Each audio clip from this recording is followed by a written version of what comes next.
चलो विद्यार्थी मित्रों बधाने जय स्वामीनारायण।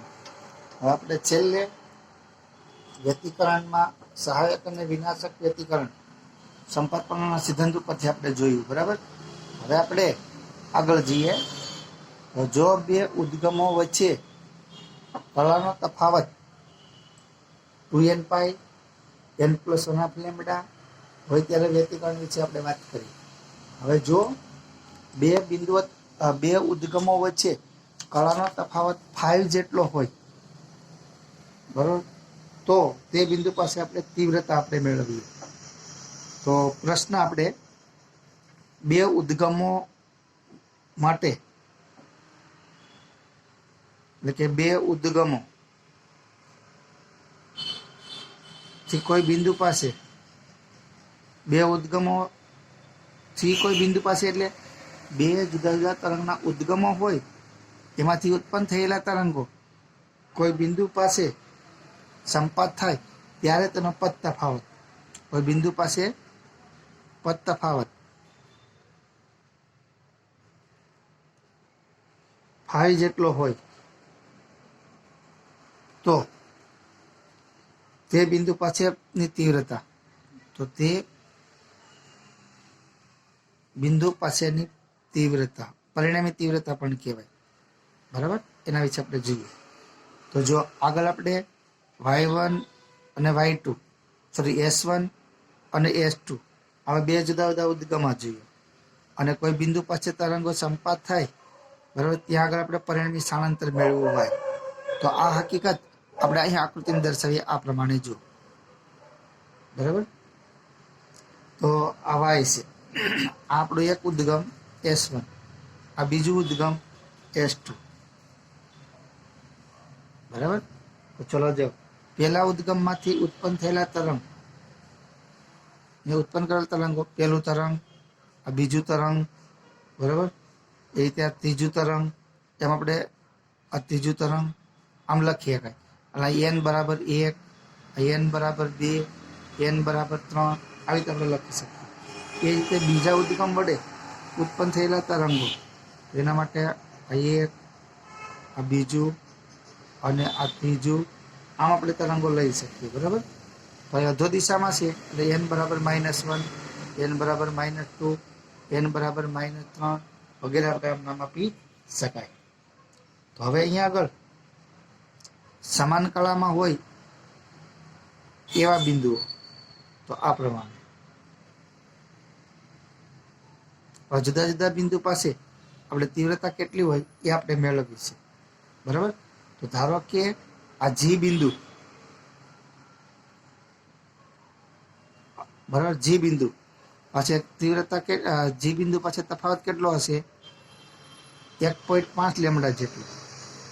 એવી જ રીતે આપણે ક્યુ બિંદુ કહીએ તો ત્યાં આગળ તફાવત કેટલો હશે λ/2 જેટલો, કેટલો λ/2 જેટલો, બરાબર। તો આકૃતિમાં આપણે જી બિંદુ પાસે આ જી બિંદુ પાસે ધારો કે આ S1 ને S2 બે ઉદ્ગમો છે, S1 ને S2 બે ઉદ્ગમો, એના વડે જી બિંદુ પાસે સંપાત થતા તરંગો છે એનો પદ તફાવત ધારો કે, એટલે આનો અર્થ આવો થાય અહીંથી અહીંયા તરંગ પહોંચશે અને અહીંથી અહીંયા પહોંચશે એનો પદ તફાવત ધારો કે 5 જેટલો છે, આપણી ધારણા થઈ, બરાબર। ધારો કે જી બિંદુ પાસે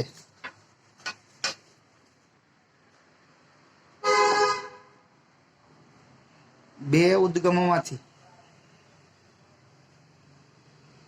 ઉત્પન્ન થઈ પહોંચતા તરંગોનો, બરાબર, સ્થાનાંતરનો પદ તફાવત, સ્થાનાંતરનો ખાલી પદ તફાવત કહીએ તો પણ ચાલે, ધારો કે પદ તફાવત 5 છે, પદ તફાવત આ 5 છે, બરાબર। હવે આ S1 ઉદ્ગમ છે, નામ આપી દઈએ આપણે S1 અને S2।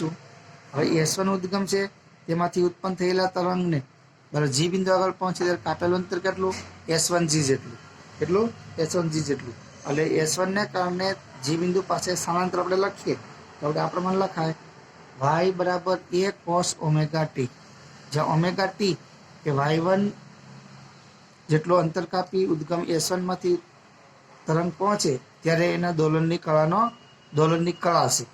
એવી જ રીતે આપણે S2 ઉદ્ગમ છે એમાંથી ઉત્પન્ન થયેલા તરંગનું સ્થાનાંતરનું સમીકરણ y બરાબર a cos ઓમેગા ટી. હવે ચલો અને વધારે અંતર કાપવું એટલે ફાઈ જેટલો કળાનો તફાવત મળશે, વધારે અથવા ઓછી એ પ્રમાણે. વધારે અંતર કાપે તો કળા ઓછી હશે, કળા વધારે હશે, ઓછું અંતર કાપવું પડે તો કળા ઓછી હોય, બરાબર? એ પ્રમાણે. ચલો આ આપણે આના પ્રમાણે આપી શકીએ. હવે આપણે સંપાતપણાના સિદ્ધાંતનો ઉપયોગ કરવો છે. સંપાતપણાના સિદ્ધાંતનો તો સંપાતપણાના સિદ્ધાંત પ્રમાણે y બરાબર y1 પ્લસ y2. હવે લખીએ કાંઈ a cos omega t plus એ જ રીતે આ y2 ની કિંમત મૂકીએ તો a cos omega t plus 5. ચલો આ બંનેમાંથી a કોમન નીકળશે તો કૌંસમાં આવશે cos omega t plus cos omega t plus 5 આ કૌંસમાં, બરાબર? ચલો હવે આપણે ગણિતમાં સૂત્ર છે c plus c is equal two 2cc, બરાબર? એટલે કોસમાં સરવાળો, કોસમાં બાદબાકી, એ પ્રમાણે આપણે એનો ઉપયોગ કરીએ તો આપણને પહેલાં 2cc એટલે 2 આવશે. તો અહીં આપણે લખીએ કે 2a ઇન્ટુ કોસ. પહેલાં આપણે બાદબાકી કરીએ તો omega t minus omega t, બરાબર? માઇનસ ઓમેગા ટી આ પ્રમાણે આમ હોય આપણે જો આ પ્રમાણે cos A plus cos B તો આપણે લખીએ 2 કોસ, બરાબર? 2 કોસ આ પ્રમાણે લખી શકીએ આપણે 2 કોસ. સરવાળો કરીએ તો a પ્લસ બી બાય 2 અને બાદબાકી કરીએ એટલે a માઇનસ બી બાય 2 આ પ્રમાણે થાય. આપણે પહેલાં 2 લખી દીધા, 2a, બરાબર? કોસ, કોસમાં આપણે પહેલાં સરવાળો કરવો હોય તો plus omega t plus 5 by 2 into cos, બાદબાકી કરીએ તો omega t minus omega t અને માઇનસ આ 5, માઇનસ 5, બરાબર? બાદબાકી માટે અને બાય 2. ચલો આ કેન્સલ થઈ જશે, omega t plus or minus. અહીં આપણે લખીએ 2a કોસ, તો જો ઓમેગા ટી પ્લસ ઓમેગા એટલે 2 ઓમેગા ટી પ્લસ 5 એના છેદમાં 2 ઇન્ટુ કોસ, બરાબર? Minus 5 by 2. Cos minus theta is equal to cos theta કહેવાય એટલે આપણે પ્લસ લખીએ તો ચાલે. અહીં આપણને મળશે 2a કોસ, બરાબર? પહેલાના છેદમાં 2 લખો એટલે ઓમેગા ટી પ્લસ અહીંયા આવશે 5 બાય 2, એટલે આવશે 5 બાય 2, બરાબર? ઇન્ટુ કોસ આ 2 omega t plus into cos 5 by 2 આટલું લખીએ કંઈ. તો ચલો હવે જો આ સમીકરણમાં આજે આપણને પરિણામી સ્થાનાંતરનું સૂત્ર મળ્યું. એ સમીકરણમાં આ પહેલું પદ આપણે લખ્યું cos omega t plus 5 by 2, બરાબર? તો એ પદ આપણને શું આપે છે? એ પદ, તો આ પદ આપણને એવું દર્શાવે છે કે સમય ઉપર આધારિત છે.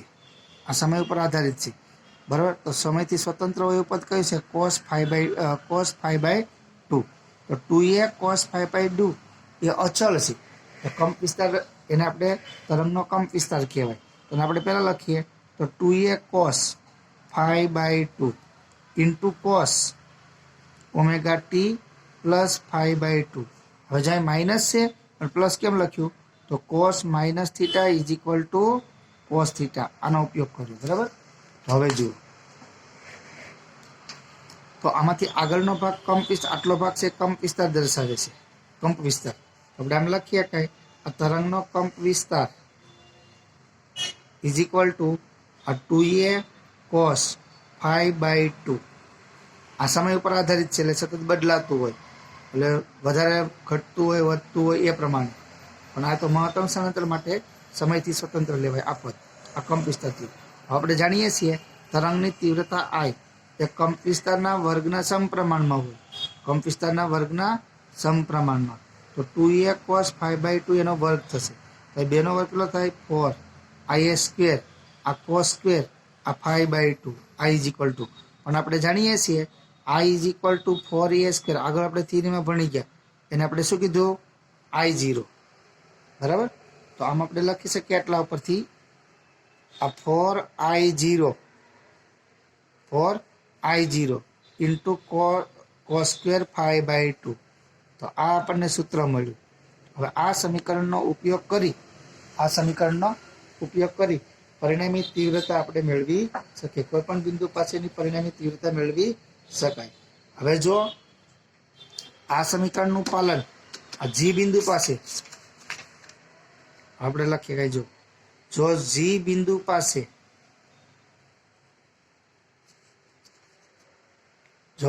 જી બિંદુ પાસે આપણે સહાયક વ્યતિકરણ રચાય તો ત્યાં આગળ તીવ્રતા કેવી હોય મહત્તમ હોય જી બિંદુ પાસે સહાયક વ્યતિકરણ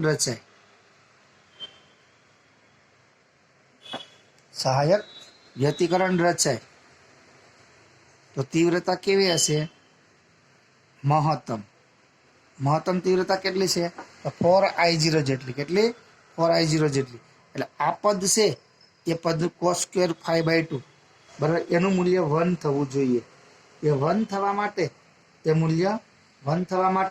ફાઈની કિંમત 0 બરાબર 0/2 એટલે cos 0 એટલે 1 થઈ ગયું એ જ રીતે પ્લસ કે માઇનસ પાઈ હોય તો cos π/2 થશે cos 2π બરાબર તો cos π એનું મૂલ્ય -1 એ રીતે પ્લસ ઓર માઇનસ એ જ રીતે પ્લસ ઓર માઇનસ 4π વ્યાપક અર્થમાં આપણે કહી શકીએ બરાબર આ પ્રમાણે આપણે લઈએ તો આપણને એના મૂલ્ય ક્યાં મળશે 4π ની 0 plus or minus 2π plus or minus 4π આવા સમીકરણ ઉપરથી જો કળા તફાવત આટલો રહેતો હોય તો ત્યાં આગળ તીવ્રતા કેવી રહેશે મહત્તમ અને સહાયક વ્યતિકરણ રચાય હવે જો જી બિંદુ પાસે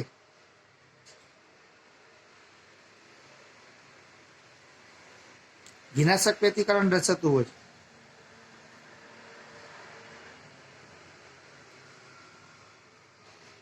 તો પ્રકાશની તીવ્રતા ન્યૂનતમ એટલે કે લઘુત્તમ બરાબર ઓછામાં ઓછી તીવ્રતા આપણને મળે તો આ સમીકરણ છે આપણું તીવ્રતાનું સૂત્ર એ તીવ્રતાનું સૂત્રમાં આ તીવ્રતા આપણને બરાબર 4I0 cos સ્ક્વેર 5/2 એ શૂન્ય થવા માટે આ લઘુત્તમ બનાવવી હોય તો આ જે પાછળનું પદ છે cos સ્ક્વેર 5/2 બરાબર એના પરથી આપણે આવું કહી શકીએ જો 5 બરાબર 5 નું મૂલ્ય 5/2 હોય પ્લસ કે માઇનસ બરાબર 5/2 થવું જોઈએ તો આ 2 તો છે છેદમાં એટલે પાઈ પ્લસ ઓર માઇનસ 3π જે પ્લસ ઓર માઇનસ 5π આવા જ્યારે મૂલ્ય લેવામાં આવે બરાબર આવા જ્યારે મૂલ્યો હોય બે તરંગો વચ્ચે કળા તફાવતનો તો આનું મૂલ્ય 0 થશે એટલે તીવ્રતા પણ આપણને શૂન્ય મળે અને એના કારણે પી બિંદુ આપણે જી બિંદુ પાસે બરાબર ન્યૂનતમ રચાય ન્યૂનતમ એટલે વિનાશક વ્યતિકરણ રચાય તો આ થઈ ગયું હવે બીજું એક આપણે જો બે જુદા જુદા ઉદ્ગમો એક ઉદ્ગમની તીવ્રતા I1 હોય એનો કંપ વિસ્તાર A1 હોય બીજા ઉદ્ગમની તીવ્રતા I2 હોય અને એનો કંપ વિસ્તાર A2 હોય તો આ બે તરંગને કારણે ઉદ્ભવતી તીવ્રતા આપણને ખબર છે I1 ચલે છે A1 સ્ક્વેર I2 ચલે છે A2 સ્ક્વેર હવે આવા બે તરંગો એકબીજા ઉપર સંપાત થાય ત્યારે એવા તરંગની સરેરાશ તીવ્રતા વ્યાપક અર્થમાં આ સૂત્ર પ્રમાણે આપવામાં આવે છે સૂત્ર આપણે યાદ રાખીશું I is equal two I1 square plus I2 square plus 2I1 I2 બરાબર 2 વર્ગમૂળમાં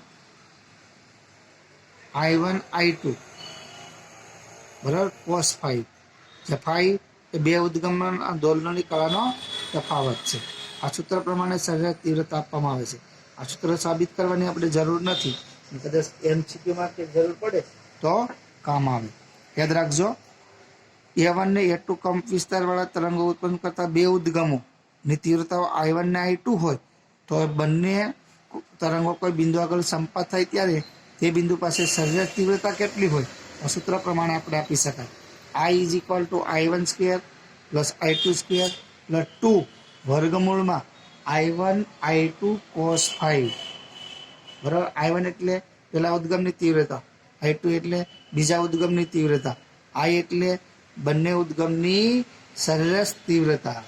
આ સૂત્ર પ્રમાણે આપવામાં આવે છે. બરાબર. ચલો હવે આપણે યાદ રાખીશું. બરાબર.